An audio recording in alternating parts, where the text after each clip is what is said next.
The hardest person to ever forgive is yourself, because somehow we always find a way to bring back the blame to ourselves with thoughts like, maybe if I would have done this, then this wouldn't have happened. Maybe if I had tried doing this instead of this, and stuff like that. And don't even get me started with the emotional torture that we put ourselves through. But today I'm going to be sharing with us practical steps. It's going to be short and quick, but they work. So, practical steps to um, your journey to self forgiveness, okay? To just forgiving yourself. So, the first thing I want us to do, I want us to think of forgiveness as taking off a heavy load that you've been carrying around with you everywhere you go for years, and just putting it down. Think of it that way. Feel the relief that is coming from putting that heavy load down. Okay? And now let's get right into the practical tips for our self healing, self forgiveness journey. I have my notes here with me so that the video isn't all over the place. You can see we almost got all over the place. So note that forgiving yourself isn't excusing the mistakes that you've made, but rather it's releasing the guilt that comes from the mistakes that you made to allow room for growth. Practical step number one is to acknowledge the mistake. We cannot forgive what we deny, we cannot forgive what we refuse to face. So we need to come face to face with the mistakes and acknowledge it for what it is. Number two is learn from it. So, what we're going to do here is adapt a mentality of it happened for you and not to you.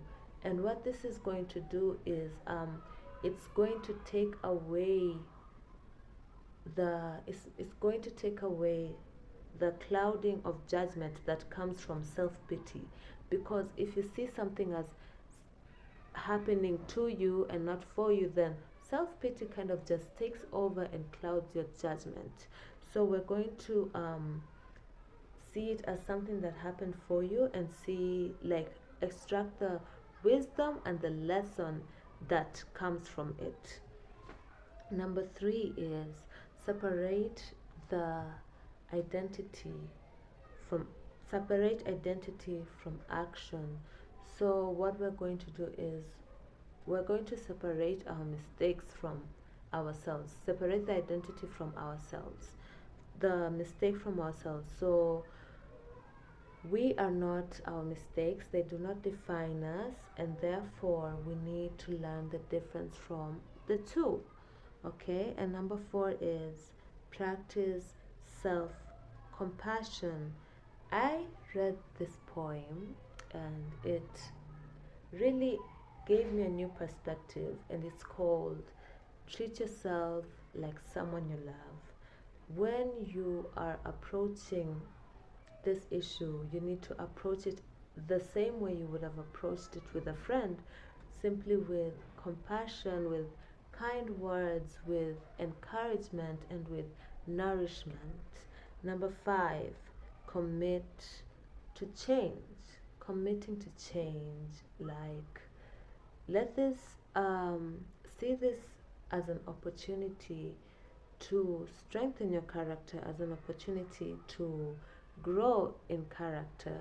So what we're doing is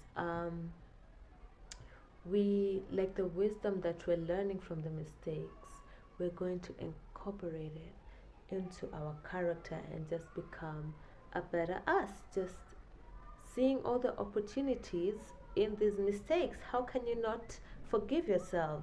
And yeah, those are the five practical tips.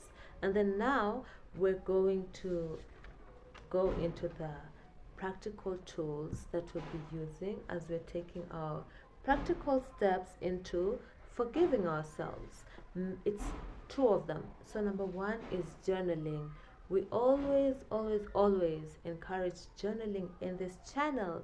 If you haven't seen my video healing through journaling, then I highly recommend it. You can see it after this. So what we're doing is we write down what happened and the lessons we've learned from it. And I encourage you to go into detail with it and connect with it and all the emotions that you felt and what you felt, also learning from it as you learned the lesson that you were meant to learn and the emotions that sparked in that moment as well. Number two is mindfulness. Mindfulness is you notice when the guilt from this mistake resurfaces and you redirect your thoughts. Basically, you need to separate yourself from the guilt and also just realize it's not yours to carry anymore. And finally, I like to remind us that though we cannot change our past, we can change the way that we carry it, and we can choose to carry it with grace. And that is it for today's video. I am so happy. This is the final episode of Second Chances, guys.